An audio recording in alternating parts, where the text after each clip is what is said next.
नमस्कार जी।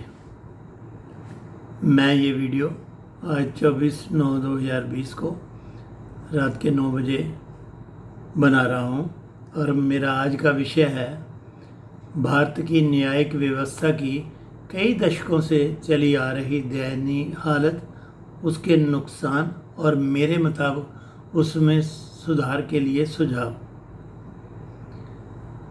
यद्यपि आज लोगों का ध्यान भारत में चीन और पाकिस्तान से बने युद्ध और किसानों के प्रदर्शन के हालात की तरफ लगा हुआ है, फिर भी उम्मीद करता हूं कि शायद न्यायिक व्यवस्था से जुड़े लोगों का थोड़ा बहुत ध्यान मैं अपने इस वीडियो द्वारा खींच सकूं।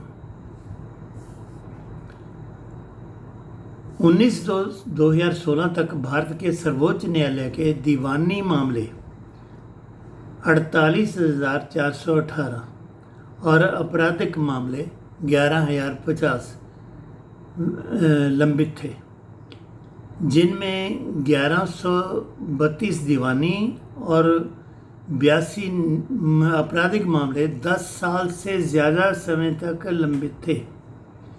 31/12/2014 को भारत के उच्च न्यायालय में कुल 31,16,492 दीवानी और 10,37,465 आपराधिक मामले विचाराधीन थे, जिनमें 5,99,631 दीवानी और 1,87,999 आपराधिक मामले 10 साल से ज़्यादा समय से लंबित थे।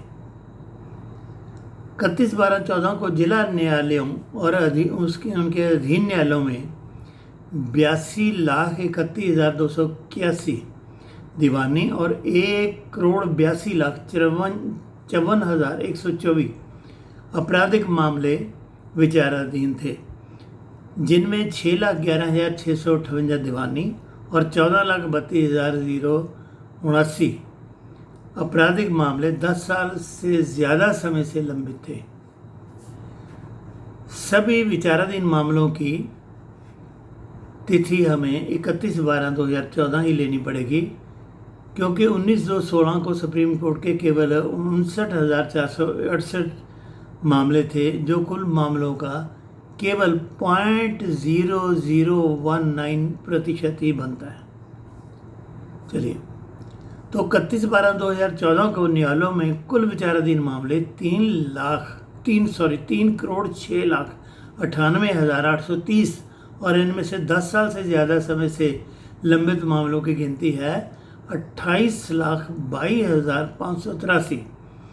इसके बाद 2018 की नेशनल जुडिशियल डाटा ग्रिड का विवरण आया और उसके मुताबिक कुल 3,42,57,987 मामले जो है लंबित हो गए थे, जो 3-4 सालों में लगभग 11.59% बढ़ गए थे पिछले 14 से।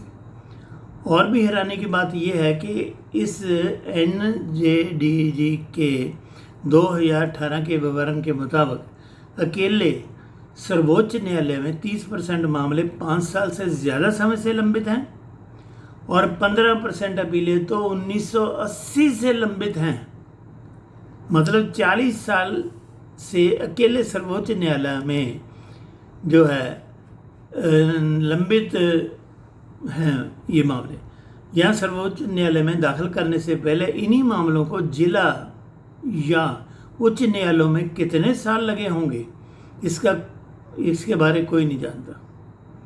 यानी भारत के न्यायालयों का पक्का वादा है भारतवासियों से कि अगर दादा कोई मामला दाखिल करेगा तो पोते को फैसला जरूर दे देंगे। ऐसा अंधेर शायद ही दुनिया के किसी न्यायालय में हो। अब देखते हैं कहीं आगे कोई उम्मीद की किरण नज़र आती है या नहीं। 2003 से 2013 यानी 11 सालों में कितने मामले दाखिल हुए और कितने निपटाए गए। मेरी ये वीडियो लंबी न बन जाए, इसलिए दाखिल हुए मामलों पर निपटाए गए मामलों की गिनती नहीं बल्कि केवल प्रतिशत ही लूँगा। सर्वोच्च न्यायालय की प्रतिशत आती है 94%। मतलब विचाराधीन मामलों में 6% की बढ़ोतरी। 2002 से 2012 उच्च न्यायालयों की 97% निपटाए गए मामलों की प्रतिशत आती है, यानी विचाराधीन मामलों में या लंबित मामलों में 3% की बढ़ोतरी। जिला और उनके अधीन न्यायालयों की 90% निपटाए जाने की प्रतिशत आती है, यानी लंबित मामलों में 10% की बढ़ोतरी। मतलब आगे भी अभी विचाराधीन मामलों की गिनती में कमी होने की कोई उम्मीद नहीं।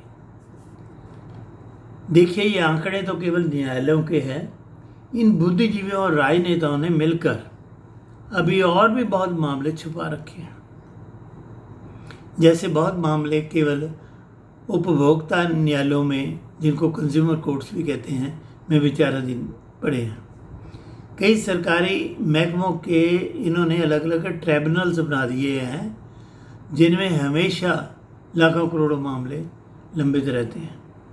और ट्राइब्यूनल में जाने से पहले कोई भी ये ऐसे मामले जो उच्च ऑफिसर होते हैं उनको विचार के लिए अप्लाई करना पड़ता है, उनमें भी कई साल लग जाते हैं। मेरे को पूरी जानकारी नहीं है, और शायद इसके अलावा भी कहीं मामले विचाराधीन रहते होंगे। अगर इन सब विचाराधीन मामलों की गिनती कर ली जाए तो मेरे अंदाज में पूरे देश में ऐसे मामले 5 से 7 करोड़ कम से कम तो होंगे। मतलब कुल मिलाकर न्यायालयों और ऐसे जो इन्होंने अलग अलग ट्राइब्यूनल्स, स्पेशल कोर्ट्स और ये कंज्यूमर कोर्ट्स पता नहीं क्या क्या बना रखे हैं तो वो डिस्प्यूट ही है ना, मामले ही हैं जो है उनकी, इन्हीं की जिम्मेवारी होनी चाहिए न्यायालयों की। तो उनको भी अगर ट्राइब्यूनल्स को, स्पेशल कोर्ट्स को और ये कंज्यूमर कोर्ट्स के मामलों को भी मिला ली जाए तो मेरा अंदाज़ा है कम से कम 8 से 10 करोड़ मामले जरूर आज भी लंबित होंगे। कुछ समय पूर्व सर्वोच्च न्यायालय के मुख्य न्यायाधीश श्री TS ठाकुर तो इनके बारे में चिंता करते हुए स्टेज पर ही रो पड़े थे, परंतु आज तक भारत के किसी न्यायाधीश ने सिवाय चिंता या रोने के देर से लंबित पड़े विचाराधीन मामलों को कैसे जल्दी निपटाया जाए और गुणवत्ता भी दी जाए, इसके बारे में कोई सुझाव या काम नहीं किया। शायद यही सुझाव दिया गया कि पिछले लंबित पड़े मामले तभी निपट सकते हैं यदि न्यायाधीशों की संख्या 4 गुना कर दी जाए। मतलब 70,000, जो भारत जैसे गरीब देश के लिए संभव नहीं है। और अभी तो केवल न्यायाधीशों के लिए 16,500 ही कमरे उपलब्ध हैं, तो 17,000 के लिए कितने कमरे और चाहिए होंगे और वो कब तक बनेंगे और उन पर कितना पैसा चाहिए होगा, ये देख लीजिएगा। चलिए, आज जो एक और मसला इन जज साहब ने कहीं ने उठाया है, यूट्यूब पे मैंने उसमें देखा है कि जो सेक्शन हैं मंजूर शुदा न्यायाधीशों के पद हैं हमारे कुल न्यायालयों के, वो 21,500 हैं, और जिनमें आज भी 5,000 पद जो हैं खाली पड़े हुए हैं। और ये कह रहे हैं इसके लिए सरकार हमें वो जिम्मेवार है, वो सहयोग नहीं कर रही। परंतु मेरे हिसाब से ये गलत है, क्योंकि मेरे हिसाब से न्यायाधीशों को भर्ती करने की जो प्रक्रिया है वही ठीक नहीं है, उसमें सुधार करना होगा। कई न्यायाधीश दावा करते हैं कि अगर ये खाली पड़े पदों पर न्यायाधीश लगा दिए जाएं और कुल देश में 21,500 न्यायाधीश हो जाएं तो पिछले सभी लंबित मामले अगले 10 या 11 सालों में निपटा दिए जाएंगे। मैं इस बात से भी उनकी सहमत नहीं हूँ। अगर मान लें 1 मिनट के लिए जो वो दावा करते हैं ठीक हो,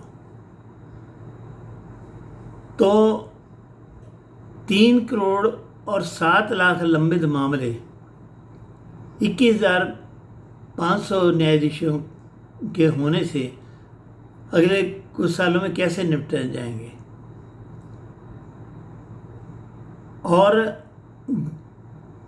ये जो निपटाते हैं पिछले भी आजकल भी मामले लाखों जो हैं एक साल में, उनमें गुणवत्ता 50-40% मामलों में बिल्कुल भी गुणवत्ता नहीं है। वो बहुत जल्दी बहस होकर एक विचार बनाया हुआ है, वो सुनते ही नहीं है, थोड़ा थोड़ा करके फटाफट फैसले देते हैं। और कुछ तो वो उसमें जल्दी दिखाने के कारण देते हैं। ऐसे कुछ उनके दूसरे भी कारण हैं। काटजू साहब ने कहा था भी ये लंबित मामले होने की वजह से देश के 50% न्यायाधीश करप्ट हैं। मुझे नहीं पता ये बात कहाँ तक सच है या झूठ है, परंतु ऐसे कई फैसले हैं जिनको देख के ऐसा भी शक होता है। अगर इनकी बिल्कुल मैं भी समझता हूँ सभी मामलों में 30-40% से मामलों में इनकी गुणवत्ता ठीक नहीं है, जल्दी जल्दी दिए गए फैसले ठीक नहीं हैं। अगर इनको मेरे इस कथन को चैलेंज ही करना है तो बुलाएं मेरे को, और मैं बताऊंगा मामले फैसले। टेलीविज़न पे लाइव देनी होगी, दिखानी होगी वो बहस, और बिल्कुल बहुत मामले ऐसे निकाल दूंगा जो ये पब्लिक फैसला देगी और वो उल्ट फैसले हो जाएंगे इनके फैसलों के।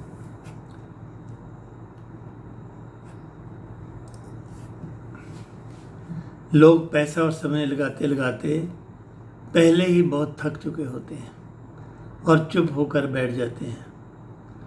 डरते हुए न्यायालयों से कोई बोलता भी नहीं है कि मानहानि, न्यायालय की मानहानि में जेल जाना पड़ सकता है। चलिए इस बारे बाद में बात करूंगा। ये न्यायालयों का जो रवैया है ये पुराना अंग्रेज़ों वाला लॉर्ड्स का ही है, देश की जनता के प्रति, जिनके टैक्स से, जिनके पैसे से इनके तनख्वाहें आती हैं, इनके भत्ते आते हैं, इनकी कोठियाँ दी जाती हैं, उनको करें दी जाती हैं। अगर राज्यसभा की कार्रवाई लोग टेलीविज़न पे दिखाई जा सकती है, लोकसभा की दिखाई जा सकती है, तो इनकी क्यों नहीं। चलिए ये अभी विषय मैं बाद में बताऊंगा भी उससे क्या क्या नुकसान होते हैं इन कारणों से। एक तो कारण यही था भी ये ऐसे तेज़ी में लंबित मामलों में दिए गए फैसलों की गुणवत्ता सभी मामलों की ठीक नहीं हो सकती। दूसरे, ये जो साहब ने किसी ने स्टेज पे यूट्यूब में कहा था भी मैं 10-11 सालों में पूरे के पद भर दिए जाएं, कैलकुलेशन करके दिखाई थी 3 करोड़ 7 लाख मामले जो हैं 10-11 सालों में निपट जाएंगे। क्या समझते हैं ये 3 करोड़ 7 लाख ही मामले हैं? ये मामले जो स्पेशल कोर्टों में, ट्राइब्यूनल्स में, कंज्यूमर कोर्टों में और भी कई जगह अफसरों के पास लंबित हैं, ये न्यायालयों की जिम्मेवारी होती है निपटाना। बांट के छुपाना ये ठीक नहीं है। और सारे अगर मामले न्यायालयों को दे दिए जाएं, सारे मामले आफ्टर ऑल, उसमें भी लोग दुखी हो रहे हैं, पैसा और समय बर्बाद कर रहे हैं। 8 से 10 करोड़ हैं, और उनमें आधे मामले तो अगर वो ट्राइब्यूनल्स में निपट भी जाते हैं तो लोग आधे मामले तो फिर कोर्ट में आते हैं, जिससे लोगों का दुगना समय और पैसा बर्बाद होता है। तीसरा कारण, ये जो कहते हैं 10 क्या से मैं सहमत नहीं हूँ उससे। तीसरा कारण ये है कि अगर वाकई ही न्यायालयों में फैसले जल्दी जल्दी होने लग जाएंगे, 2 साल में इंसाफ मिलना लग जाएगा, तो मैं शर्तिया कहता हूँ जो आज हर साल मामले दाखिल होते हैं ना कोर्टों में पूरे देश में, इनसे 4 या 5 गुना मामले दाखिल होना शुरू कर देंगे। कैसे निपट जाएंगे 10-11 सालों में? 4-5 गुना मामले हो जाएंगे। अगर एक साल में 1 करोड़ मामला दाखिल होता है, 5 करोड़ दाखिल हुआ करेंगे हर साल। लोग आज न्यायिक व्यवस्था में देरी से निराश होकर सड़कों पर या कहीं और आपस में मारपीट करके या कैसे भी समझौता करके ही निपटा लेते हैं, या फिर चुप रहकर नाइंसाफ़ी झेल लेते हैं। इसीलिए एक न्यायाधीश साहब ने यूट्यूब में कहा था वीडियो में कि इन मामलों को जैसे व्यवस्था चल रही है, चाहे पूरे जज भी लगा दी जाए, निपटाने में 320 साल लगेंगे। मेरे को भी बिल्कुल यही लगता है। ये इस प्रकार जैसे न्यायाधीश 4-5 हज़ार और लगा दिए, समस्या हल नहीं होगी। फैसले के साथ साथ उसकी गुणवत्ता भी चाहिए होती है, समझे। ये समस्या बहुत बड़ी और गंभीर है और दशकों से ही ऐसे लोग इस देश के इसको झेल रहे हैं। न्यायालयों की इस गति से लोगों का बहुत सारा कीमती समय और अरबों रुपया हर साल बर्बाद हो रहा है, बल्कि लोगों का जीवन स्तर ऊपर उठाने और देश को मजबूत बनाने में मेरे हिसाब से ये ढुलमुल न्यायिक व्यवस्था बहुत बड़ी रुकावट है। जहां मोदी जी इतने बड़े बड़े मसले हल कर रहे हैं, मेरी उनसे रिक्वेस्ट है इस गंभीर मसले को भी हल करें। आपके नाम से ये मशहूर है, मोदी है तो मुमकिन है। प्लीज़, ठीक है आपके नीचे ये न्यायिक व्यवस्था नहीं आती, परंतु किसी काबिल रिटायर्ड सेहतमंद न्यायाधीश को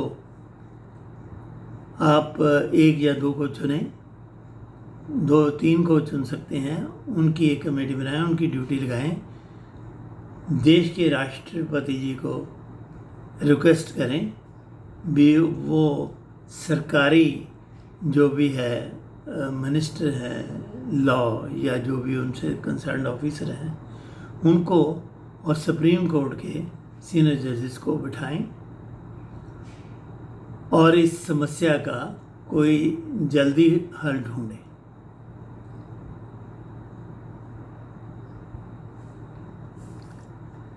इस वीडियो में मैंने सिर्फ भारत की दयनीय न्यायिक व्यवस्था का ही हाल बताया है। मैंने आज तक कोई ऐसा वीडियो नहीं बनाया या शायद आगे भी नहीं बनाऊंगा जिसमें मैं केवल समस्या ही बताऊं, शिकायत ही करूं, और बल्कि मैं समस्या बताता हूं, समस्या के साथ उसका आजकल क्या हाल है वो बताता हूं, उससे क्या नुकसान हो रहा है वो बताता हूं या होगा, और उसका हल भी बताता हूं। मैं भी अपनी तुच्छ बुद्धि से इस समस्या का हल बताने की कोशिश करूंगा। हालांकि मैं कानून व्यवस्था से जुड़ा है व्यक्ति नहीं है। हाँ, कुछ मेरे आर्बिट्रेशन के केस न्यायालयों में मैंने हाई कोर्ट या सुप्रीम कोर्ट में लड़े हैं, उससे थोड़ी बहुत मेरे को जानकारी हुई है। कुछ मैंने यूट्यूब पे वीडियो वगैरह देख के ये आंकड़े वगैरह सारे इकट्ठे किए हैं। समस्या बड़ी गुंझलदार है, इसके लिए एक वीडियो में नहीं होगा। आज के वीडियो में इतने ही दूंगा, इसके लिए आगे 3-4 वीडियो मेरे को नंबर 1, नंबर 2, 3-4 करके बनाने पड़ेंगे। ये नंबर 1 वीडियो है। और इसके अलावा मेरे को लग रहा है अभी मेरे को इसी वीडियो को, हर वीडियो को, ये जो लॉ एंड ऑर्डर पे है, इंग्लिश में भी बनाना चाहिए, क्योंकि मेरे देश के लॉर्ड्स, माय लॉर्ड्स, शायद हिंदी कम ही समझते हैं, उनको अंग्रेजी ज़्यादा समझ आती है। इसलिए सभी को धैर्य रखना पड़ेगा। दूसरे, मैंने हालांकि पिछले वीडियो में रिक्वेस्ट भी करी थी, मैं देश की कानून व्यवस्था पर, ढुलमुल कानून व्यवस्था पर वीडियो बनाऊंगा। जो भी कोई मेरे दोस्त वकालत कर रहे हैं वो मेरे को सुझाव दें, परंतु अफसोस से कह रहा हूँ किसी ने आज तक एक कमेंट या सुझाव भी नहीं दिया। शायद उनका टाइम बहुत कीमती है और फ्री में ऐसे कामों के लिए टाइम नहीं वो दे सकते। मैं ज़रूर अपनी तुच्छ बुद्धि से ऐसे सुझाव दूंगा जिससे कि पिछले लंबित मामले जो है 3 से 5 साल में निपट जाए और उनमें जो फैसले हैं वो गुणवत्ता के आधार पर पूरे न हों, और आगे आने वाले जो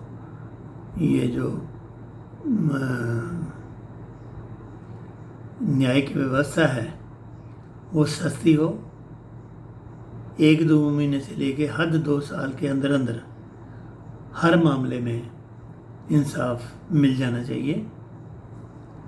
इसलिए फिर दोबारा वकील दोस्तों से प्रार्थना करता हूँ कि कम से कम कोई सुझाव या कमेंट तो मेरी ईमेल आईडी है vk.sharma66666@gmail.com पर भेज दें। अगर इतना भी नहीं कर सकते तो कम से कम यूट्यूब पर ही कमेंट या लाइक या डिसलाइक कर दिया करें, ताकि मुझको आगे के लिए कुछ गाइडेंस मिल सके। धन्यवाद। आपका वीरेंद्र शर्मा।